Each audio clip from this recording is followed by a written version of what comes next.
This morning, 24 hours away from another special legislative session, are Texas Republicans now close to a deal on school vouchers? What does your gut tell you on this? My gut tells me that we can get there. State Rep Brad Buckley chairs the House Public Education Committee and tells us what he thinks it will take to get a deal on the governor's priority. Plus, if school vouchers become inevitable, a Texas Democrat says it's time for her party to compromise. There can never be enough private schools to take over public education unless it's 30 or 40 years from now, if that ever occurs. State Rep Barbara Gerin Hawkins, a San Antonio Democrat, making her case this morning. And the Republican meltdown in D.C., the GOP now blaming Democrats for not saving their speaker. Are we now closer to a government shutdown next month? One of the questions for Congresswoman Jasmine Crockett right now. Inside Texas Politics with Jason Whiteley starts now. Good Sunday morning. We do have some new faces on the program, as you saw there, but let's start first with the headlines. A warning this weekend from ERCOT, which operates the Texas electric grid. ERCOT said there is a 20% chance that it could go into an energy emergency this winter if there is a serious storm. ERCOT is trying to find an extra 3,000 megawatts of power reserves that would power more than 1 million homes. Last year, ERCOT ran the same analysis and the probability of emergency then was 7%. ERCOT says this 20% probability is just unacceptable. Harris County Judge Lena Hidalgo is back at work after taking an extended leave of absence for mental health treatment. Hidalgo checked herself into an out-of-state facility in late July to be treated for clinical depression, she said. 5 people, though, just sued to remove Hidalgo from office, arguing she is unable to do her job. Hidalgo said that nobody would think twice to take time off work to recover from a heart attack or another physical ailment, and it should be the same way for mental illness as well. And a quick trip for sushi ended in a carjacking for Congressman Henry Cuellar of Texas. 3 armed robbers stole the congressman's white Toyota crossover while he was parking it in D.C. It happened last Monday. Cuellar, of course, is a Democrat from South Texas. He was not hurt. Cops eventually found his car and his takeout sushi still inside. Police, though, have not made any arrests. Let's start this morning, though, with the special legislative session in Austin. It starts tomorrow afternoon. Education is a main focus of this one. Governor Greg Abbott wants lawmakers to approve vouchers to let parents send their children to private school. Well, this morning, a statewide exclusive. The chairman of the House Public Education Committee with a bold prediction. State Rep Brad Buckley is a Republican from Salado, and he tells Inside Texas Politics that a deal on vouchers might not be that far off. Chairman Buckley, welcome to the program here. Do you think any of the rural Republicans who opposed vouchers in the past might end up changing their votes here in the special session? I've had numerous conversations with members from across the state, and members are extremely thoughtful about this process. They take educating Texas children very seriously, and I think it really depends on the legislation that is brought to the floor, and if it solves some of the problems that many of us believe that we have, and some of the issues we need to tackle in schools, and I believe that will eventually be what moves members one way or the other. What does your gut tell you on this? My gut tells me that we can get there. You think so? I do. And what would have to happen to get there? What are some of the things that would need to be in a bill from your committee and into the House floor? I think it has to be a bill that recognizes that parents are the center of their child's life, and it's their God-given right to be able to provide the best for their children. But it's also important that we tackle the issues of teacher pay to keep the best teachers in front of kids in Texas schools, that we increase the funding for school safety to keep our kids safe, that we increase the basic allotment so that our school districts can combat the high inflation environment that we live in now, and also that we deal with the accountability system so that parents of students are better informed and have I would say a more practical and holistic look at how their kids are doing in school. Are they progressing? Are they meeting the standards? And if they're not meeting the standards, what do we do about it to close the gaps? And just for clarity, at the end of this 30-day session, you think there's a high likelihood that some form of vouchers might pass? I think I don't have a crystal ball on that. I think there are many folks at the table talking about all the issues we've talked about, everything from school choice, parental empowerment, teacher pay, school safety, increase the basic allotment, accountability reform. And I think it really is an opportunity to solve some big issues. And I think at the end of the day, I know myself, I consider myself to be problem solver. That's why I ran for this office. That's why I'm honored to chair both the committees that deal with education issues, and I intend to try to help guide the plane to solve these problems and to make certain that we get this across the finish line. Mr. Chairman, we will be watching. Thank you for your time, sir. Thanks for having me. Enjoy being with you. All right, let's pause for a moment and talk about a housing development just north of Houston. It is the latest political flashpoint for conservatives in Texas. This place is called Colony Ridge. Conservative commentators talking a lot about it, suggesting this place is a haven for undocumented migrants. And they say it's plagued by crime. One owner of Colony Ridge says conservatives, though, have it all wrong. Ian Mitra is a senior managing editor of the Texas Tribune in Austin, as always. Ian, good morning to you. What's really going on here? Conservative commentators have been blasting all kinds of emails out about this. Why have they latched on to this place? Yeah, it's an interesting thing. And as you mentioned, my colleague Alejandro Serrano actually went to the Colony Ridge development in Liberty County in Southeast Texas to talk with the owner as well as some residents. And, what the co-owner of the development said is that there's actually been, concerns raised previously about this, because of how they actually market some of the, in some of selling homes and stuff there. And, he said there's a lot of kind of misinformation about how they've actually approached their marketing, because their ads, say that you don't have to have a social security number to buy a home, which is not against state or federal law. And I think there's been a lot of, also the owner said that, the marketing has been all over, the world in a lot of other countries. And he said his marketing has been placed primarily in the Houston area. And so he said there's a lot of kind of misinterpretation. He's invited the governor to come down there to look. He's invited other lawmakers to look to see. But, it's still kind of, a flashpoint right now. It sure is. An interesting story at TexasTribune.com. I am back to you in just a moment. Thank you. Coming up next, the Democrat who says her party should compromise if school vouchers become a reality in Texas. State Rep Barbara Gerin Hawkins with us from San Antonio. And Republicans in Congress choose their new Speaker of the House this week, blaming Democrats for not helping to save their last one. Congresswoman Jasmine Crockett with us when Inside Texas Politics returns.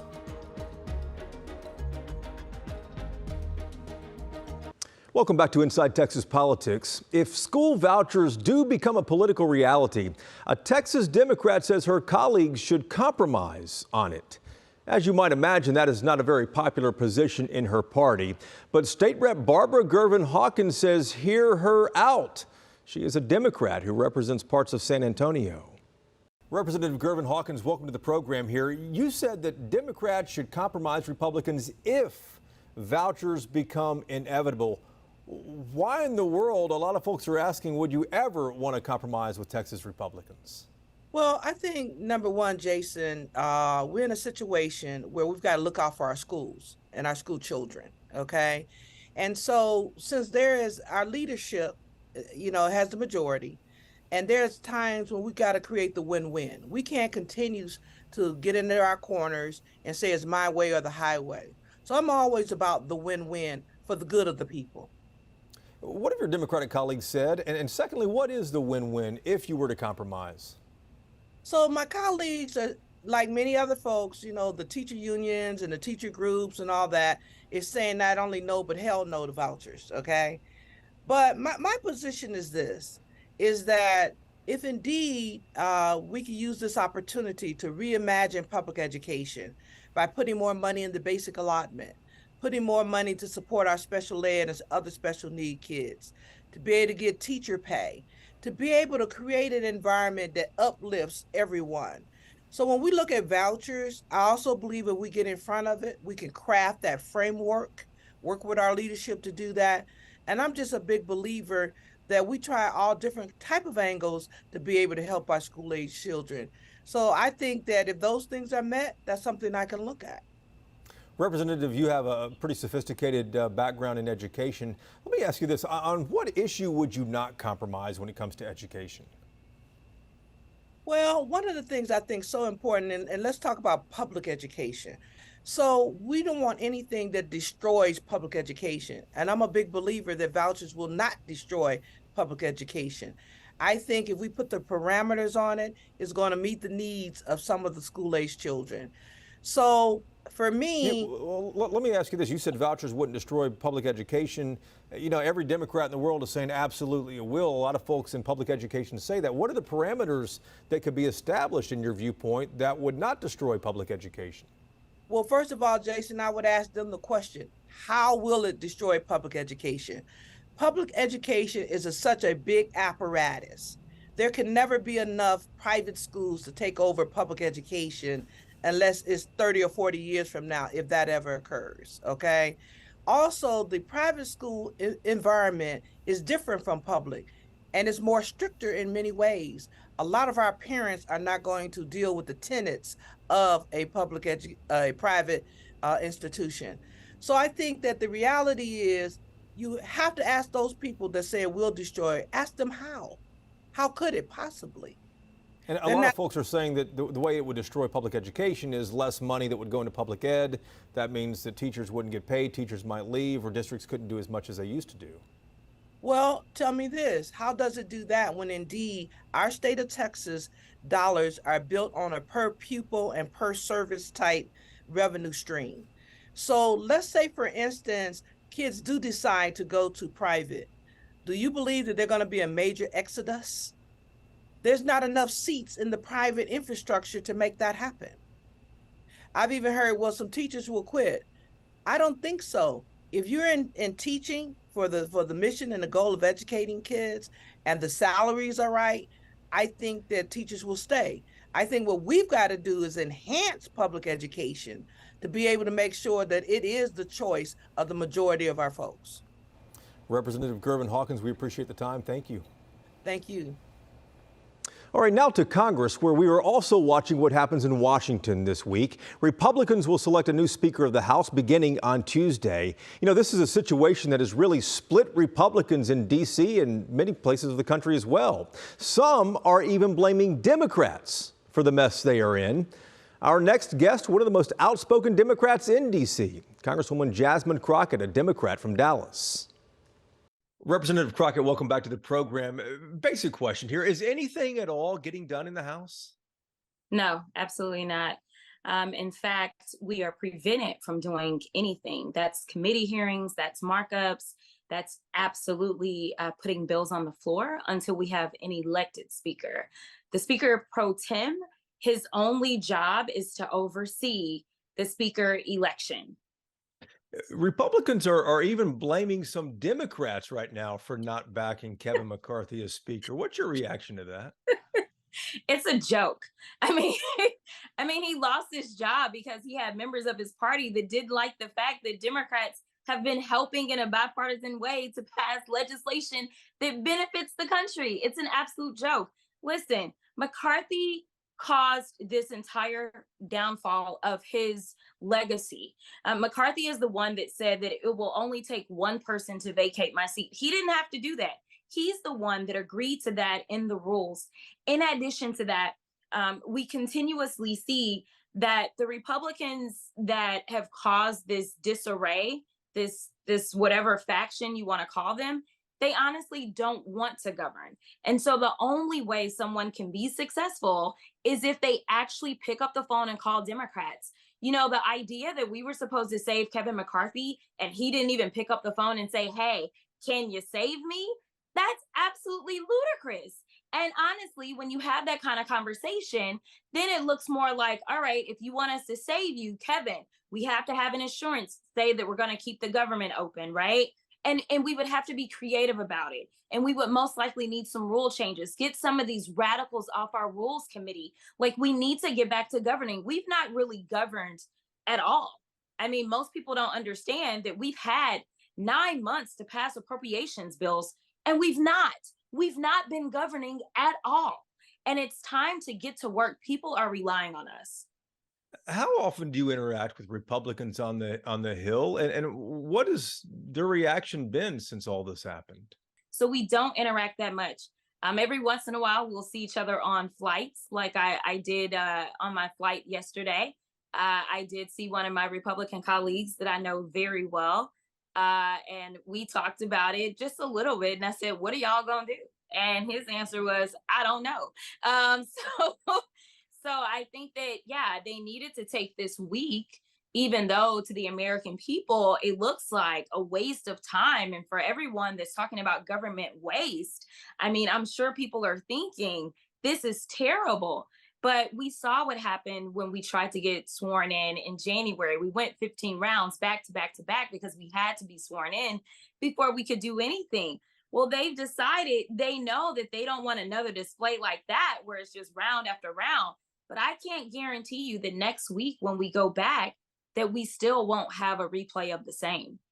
Let me touch on that one more time. Next month, Congress has to decide again whether to keep the government open. There's no Speaker of the House now, no one to lead that process. What do you expect to happen? Will the government shut down November 17th?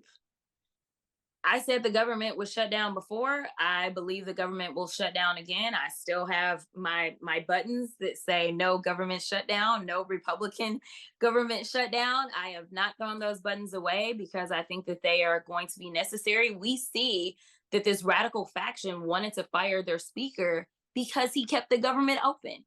And so long as the rules remain the same, he can do the exact same thing. That is not what Matt Gaetz and some of the others want to do. They truly want to tear us down from within. When people talk about enemies, this is an enemy from within. And until the Republicans decide that they're going to stand up and say, we are going to put country first, we are going to put the American citizens first. And if that means that we've got to work with Democrats, then we will do that. If they make an active decision to work with Democrats, guess what? Then maybe you can count on Democrats to save you. Congresswoman Crockett, we appreciate the time. Thank you. Absolutely. Tomorrow afternoon, state lawmakers gavel into a third special session in Austin. The governor wants them to consider a lot in 30 days, but what can actually get passed? Roundtable is ready when we come back. This is Inside Texas Politics with Jason Whiteley. Time now for Reporters Roundtable to put the headlines in perspective. I am Mitra, back with us from the Texas Tribune in Austin. Ashley Godot is here, anchor and political director at KVUE News in Austin. And of course, Bud Kennedy is a columnist at the Fort Worth Star-Telegram. Let's start with you. That special session in Austin starts tomorrow at 1 o'clock in the afternoon. The governor has a lot of things that he wants lawmakers to get done in 30 days. What's realistic? Yes, a good question. At the top of the list is school choice or school vouchers. You know, the governor has declared this a priority all year. It ended in acrimony during the regular session, and certainly Dan Patrick and Dade Phelan are not necessarily getting along these days. So it'll be interesting to see. You know, one thing to point to is the House Interim Committee after the regular session that Dade Phelan appointed kind of came out with a proposal that addressed more special needs and a different funding source than public education funding. That might be something to look toward as they negotiate over the special session. And Ashley, considering that was done in the interim there too, you know, there's talk of an agreement possibly in the works in the House, which has always stopped these in the past. Could something like that happen, do you think? We see that very specialized, very narrow agreement that lawmakers sort of agreed to in the interim. It may have a bit more of a chance compared to what the Senate passed during the regular session, which was a much more broad program. I mean, the House version of this is tampered down significantly, but I think that's something that you may be able to sell to rural conservatives, which is who you really have to convince to get on board with this in order to get any type of voucher passed. But let's remember, that's not what the Senate has in mind when it comes to ESAs, education savings accounts, vouchers, school choice, whatever you want to call it. And Bud, what are you going to be watching for? Well, you know, the House is going to have its version, the Senate's going to have its version. The knockdown drag-out is going to be in a conference committee, and you know that's where things are going to get hashed out. You'd probably take two very different bills and try to mix them together, so we'll see who's on the committee and who's making decisions. The other thing is the whole Colony Ridge discussion and what the legislature can do about it. This is unincorporated Texas, where lawmakers have always fought and said, this is the Wild West. We don't want to regulate or have any rules in unincorporated Texas. All of a sudden, a bunch of people put up flags from Mexico, and they want to slap on some rules. And we will see what happens with that as well. Ashley, I want to shift off to Washington, D.C. House Republicans begin meeting on Tuesday to select a new speaker. We saw the Texas Republican delegation supporting Kevin McCarthy. Which way do you think they might go on the next Speaker of the House? You know, I am not a betting woman when it comes to what is going to happen in Washington, though I do wish I could look into a crystal ball and tell you. And the bottom line is, I do think that Texas Republicans are going to have a say in all of this. I think that they are going to play a big role in all of this, but I don't know if, you know, they're all on board quite yet with who they want to see leading in that position. Bud? Obviously, Texas has a big say-so. It's a big state. A lot of members of Congress, a lot of Republicans. You know, the Texans all voted together trying to keep McCarthy. The Texans can band together and help make up their mind about who's going to be the next speaker, but there doesn't seem to be a Texan really in the mix. Yeah, Ian, final word here, about 20 seconds. Yeah, and you know, the Texans are already showing a split in kind of who they're endorsing. Tony Gonzalez and Jake Ellzey have already shown support for Steve Scalise. You know, Jim Jordan has the support of Troy Niels and Ronnie Jackson. There's already kind of a rift here as we're kind of going into the vote next week. And there is a lot of politics. Ashley, you're right. Don't ever bet on D.C. Who knows which way it's going to go. Ian, Ashley, and Bud, thank you guys so much. We appreciate it. We always appreciate you watching as well. We're back next Sunday to take you inside Texas politics and hope you can join us then. Take care.